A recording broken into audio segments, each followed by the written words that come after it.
नमस्कार दोस्तों, चलिए जानते हैं राजस्थान की 50 फटाफट बड़ी खबरों को सिर्फ 10 मिनट में। लेकिन उससे पहले आप यह वीडियो कहां से देख रहे हैं हमें कमेंट में जरूर बताएं और वीडियो को लाइक करके चैनल को सब्सक्राइब जरूर कर लें। आसाराम ने राजस्थान हाईकोर्ट से राहत खत्म होने के बाद आखिरकार जोधपुर सेंट्रल जेल में सरेंडर कर दिया। वो इलाज के लिए एम्स में भर्ती थे, लेकिन कोर्ट का आदेश आते ही सीधे पुलिस निगरानी में जेल पहुंचे। इस पूरे मामले पर पूरे प्रदेश में चर्चा तेज हो गई। जेल प्रशासन ने उनकी सुरक्षा बढ़ा दी है और अब आगे की कानूनी प्रक्रिया पर सबकी नजर बनी हुई है।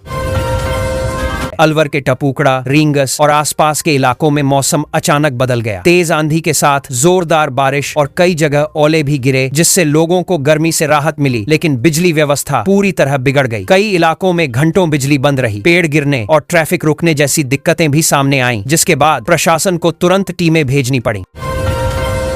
अलवर जंक्शन पर एक बड़ा हादसा होते होते बच गया। भुज दिल्ली एक्सप्रेस से उतरते समय एक महिला का पैर फिसल गया और वह ट्रेन और प्लेटफॉर्म के बीच फंस गई। मौके पर मौजूद आरपीएफ जवान सीताराम ने बिना समय गंवाए महिला को खींचकर बाहर निकाल दिल्ली लिया। वहां मौजूद यात्रियों ने भी राहत की सांस ली और जवान की बहादुरी की खूब तारीफ की गई। एंटी ड्रोन सिस्टम को राजस्थान बॉर्डर पर पूरी तरह एक्टिव कर दिया गया है। सुरक्षा एजेंसियों को लगातार इनपुट मिल रहे थे कि सीमा पार से ड्रोन के जरिए तस्करी और संदिग्ध गतिविधियां बढ़ सकती हैं। इसी वजह से अब कई संवेदनशील इलाकों में 24 घंटे निगरानी रखी जा रही है। बीएसएफ और दूसरी एजेंसियां मिलकर हर हलचल पर नजर बनाए हुए हैं, ताकि किसी भी खतरे को समय रहते रोका जा सके।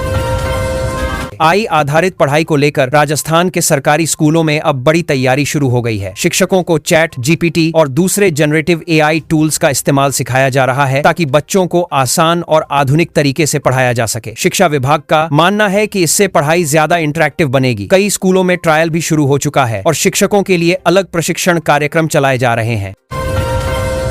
RIS भर्ती 2026 को लेकर राजस्थान लोक सेवा आयोग ने बड़ा अपडेट जारी किया है। आयोग ने 607 पदों पर भर्ती का विज्ञापन निकाल दिया है, जिसके बाद प्रतियोगी छात्रों में उत्साह बढ़ गया है। लंबे समय से अभ्यर्थी इस भर्ती का इंतजार कर रहे थे। आवेदन प्रक्रिया जल्द शुरू होगी और परीक्षा की तैयारी करने वाले छात्रों ने अब अपनी रणनीति भी तेज कर दी है, ताकि मौका हाथ से न निकल जाए।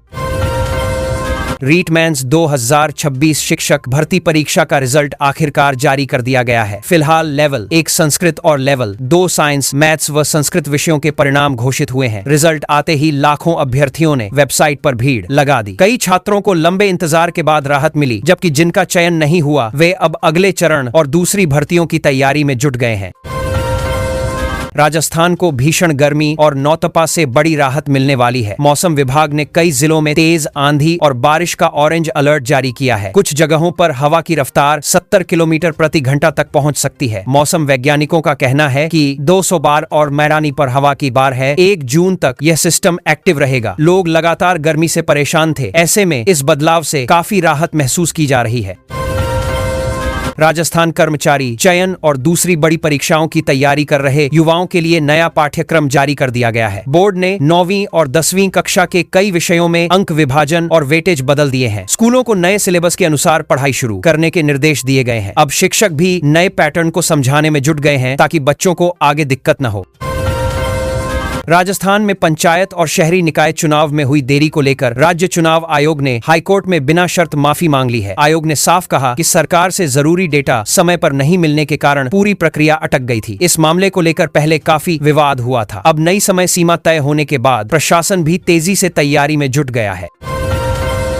राजस्थान बॉर्डर से लेकर बड़े शहरों तक सुरक्षा एजेंसियां लगातार अलर्ट मोड पर हैं। इसी बीच जयपुर एयरपोर्ट पर DRI ने बड़ी कार्रवाई करते हुए एक यात्री को पकड़ लिया, जिसके पास से 2 किलो से ज्यादा सोना बरामद हुआ। जांच में पता चला कि सोना तस्करी के जरिए लाया जा रहा था। एजेंसियां अब इस नेटवर्क से जुड़े दूसरे लोगों की जानकारी जुटाने में लगी हुई हैं।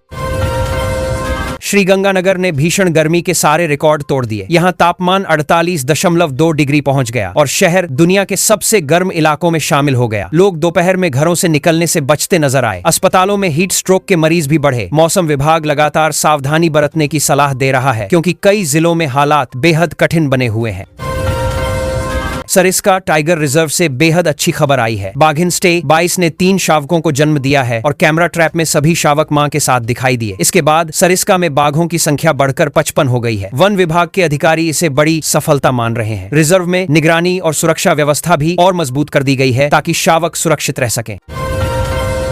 सहकारिता मंत्री गौतम दत्त का एक ऑडियो सोशल मीडिया पर वायरल होने के बाद राजस्थान की राजनीति गर्मा गई है। ऑडियो में वे कथित तौर पर पुलिसकर्मियों को डांटते और अपशब्द बोलते सुनाई दे रहे हैं। विपक्ष ने इस मुद्दे पर सरकार को घेरना शुरू कर दिया है। वहीं मंत्री समर्थकों का कहना है कि ऑडियो को गलत तरीके से पेश किया जा रहा है और इसकी जांच होनी चाहिए।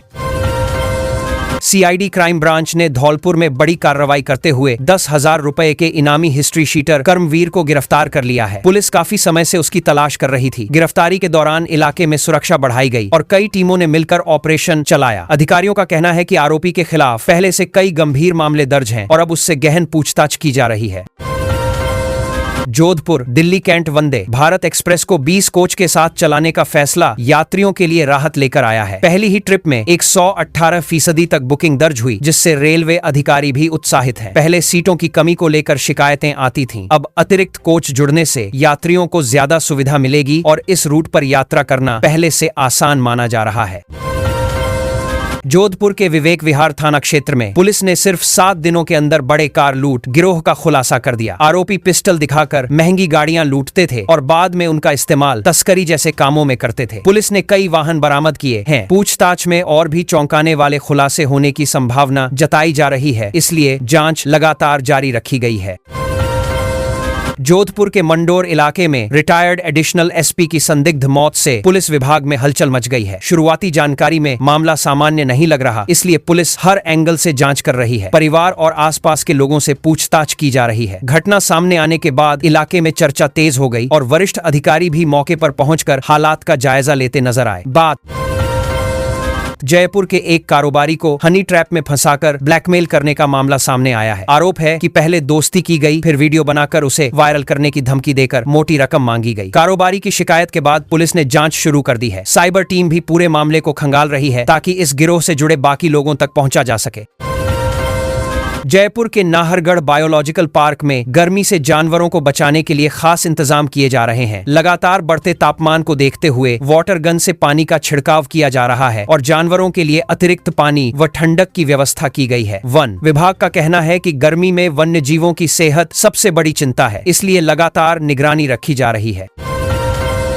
कांग्रेस के एक स्थानीय नेता की हत्या के मामले में राजस्थान पुलिस ने बड़ा खुलासा किया है। जांच में सामने आया कि हत्या के बाद शव को कार में जलाया गया था और इस पूरे मामले में खुद परिवार के लोग शामिल निकले। पुलिस ने कई लोगों को हिरासत में लिया है। घटना सामने आने के बाद इलाके में सनसनी फैल गई और लोग इस खुलासे से हैरान रह गए।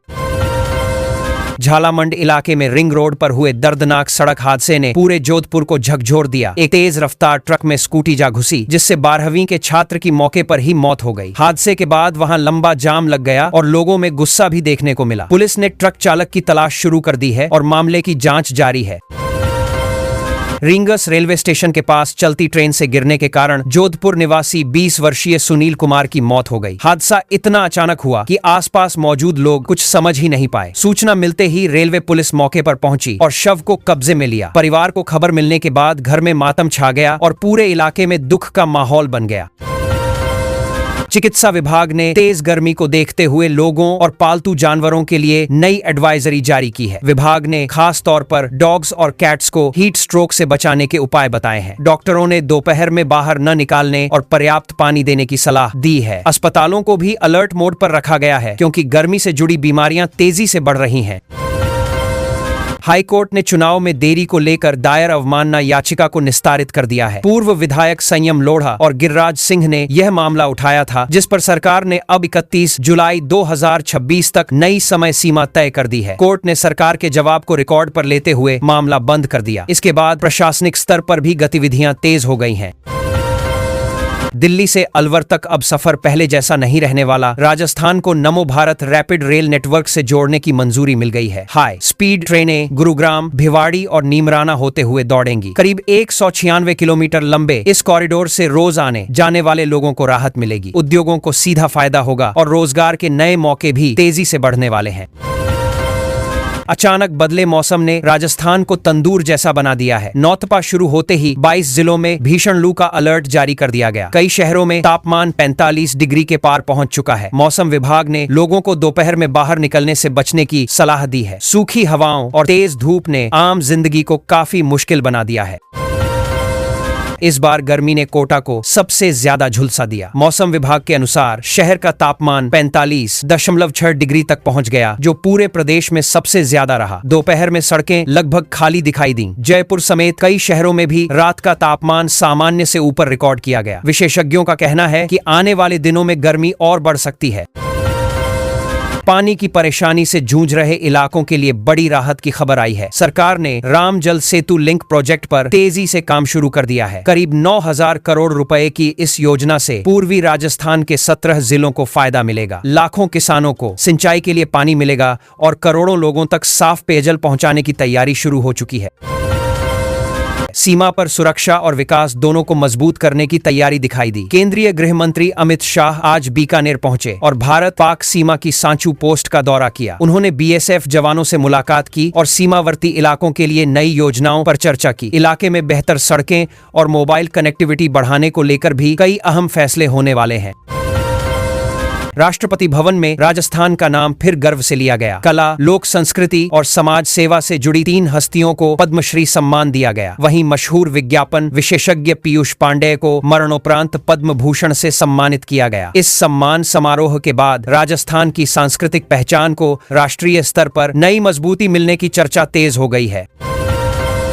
गर्मी सिर्फ इंसानों को नहीं, जानवरों को भी परेशान कर रही है। इसी वजह से पशुपालन विभाग ने नया आदेश जारी किया है। अब दोपहर 11 बजे से शाम 4 बजे तक ऊंट, घोड़ा, गधा और खच्चर से भारी काम नहीं कराया जा सकेगा। नियम तोड़ने वालों पर कानूनी कार्रवाई होगी। सरकार का कहना है कि लू से जानवरों की सुरक्षा बेहद जरूरी है। राजस्थान में सड़क निर्माण को लेकर सरकार ने नए आंकड़े जारी किए हैं। पिछले 2.5 साल में प्रदेश भर में 48,000 किलोमीटर से ज्यादा नई सड़कें बनाई गई हैं। इनमें गांवों की सड़कें, स्टेट हाईवे और लिंक रोड शामिल हैं। सरकार का दावा है कि बेहतर कनेक्टिविटी से किसानों, व्यापारियों और आम लोगों को सफर में काफी आसानी मिलने लगी है। अजमेर दरगाह में गर्मी से राहत देने के लिए इस बार खास इंतजाम किए गए हैं। ख्वाजा मोइनुद्दीन चिश्ती की दरगाह में आने वाले जायरीन के लिए ठंडे पानी के फव्वारे और ऑर्स काउंटर लगाए गए हैं। संगमरमर के फर्श को लगातार ठंडा रखा जा रहा है। प्रशासन मैरी6 आग्रेड पर मैरी6 आसाम चाहता है कि भीषण गर्मी में भी श्रद्धालुओं को किसी तरह की परेशानी न हो। उदयपुर की झीलों को बचाने के लिए नई तकनीक मैदान में उतर आई है। पिछोला और फतेह सागर झील में ऑटोनॉमस मशीनों का सफल परीक्षण किया गया। ये मशीनें पानी में तैरता कचरा और प्लास्टिक खुद इकट्ठा करती हैं। नगर निगम का कहना है कि इससे झीलों की सफाई आसान होगी और पर्यटन को भी नया फायदा मिलने की उम्मीद बढ़ गई है। राजस्थान अब ग्रीन एनर्जी का सबसे बड़ा केंद्र बनने की तरफ तेजी से बढ़ रहा है। सरकार ने जैसलमेर, बाड़मेर और बीकानेर में नए सोलर और विंड पार्कों को मंजूरी दी है। करीब 5,000 मेगावाट क्षमता वाली इन परियोजनाओं में बड़े निवेश होने वाले हैं। आने वाले समय में राजस्थान बिजली उत्पादन के मामले में और मजबूत स्थिति में दिखाई देगा। जोधपुर एम्स में इलाज की दुनिया अब और आधुनिक हो गई है। अस्पताल में रोबोटिक सर्जरी विंग शुरू कर दी गई है। कैंसर, न्यूरो और हार्ट से जुड़ी जटिल सर्जरी अब ज्यादा सटीक तरीके से हो सकेंगी। डॉक्टरों का कहना है कि मरीजों को कम दर्द होगा और रिकवरी भी जल्दी होगी। यह सुविधा जरूरतमंद मरीजों के लिए राहत लेकर आई है। तेज गर्मी को देखते हुए शिक्षा विभाग ने बड़ा फैसला लिया है। अब स्कूलों में अतिरिक्त कक्षाएं और दूसरे काम दोपहर 11 बजे के बाद नहीं चल सकेंगे। सरकार ने सभी स्कूलों में ठंडे पानी और प्राथमिक उपचार की व्यवस्था सुनिश्चित करने के निर्देश दिए हैं। बच्चों को धूप से बचाने के लिए प्रशासन पूरी सावधानी बरतने में जुटा हुआ है।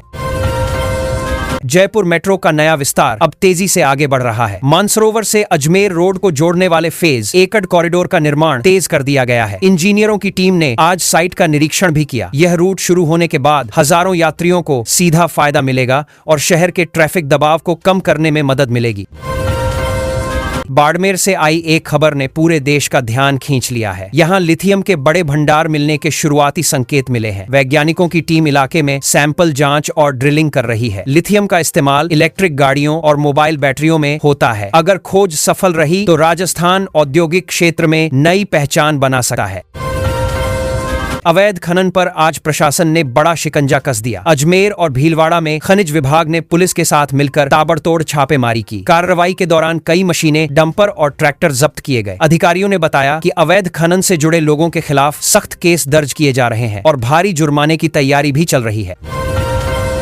भीलवाड़ा के टेक्सटाइल उद्योग में आज नई शुरुआत देखने को मिली। यहाँ इको फ्रेंडली धागा बनाने वाली आधुनिक यूनिट्स शुरू की गईं। इन फैक्ट्रियों में रिसाइकल प्लास्टिक और ऑर्गेनिक कॉटन का इस्तेमाल होगा। उद्योग जगत का मानना है कि इससे विदेशी बाजार में भीलवाड़ा की पकड़ और मजबूत होगी। साथ ही हजारों युवाओं के लिए रोजगार के नए रास्ते खुलेंगे।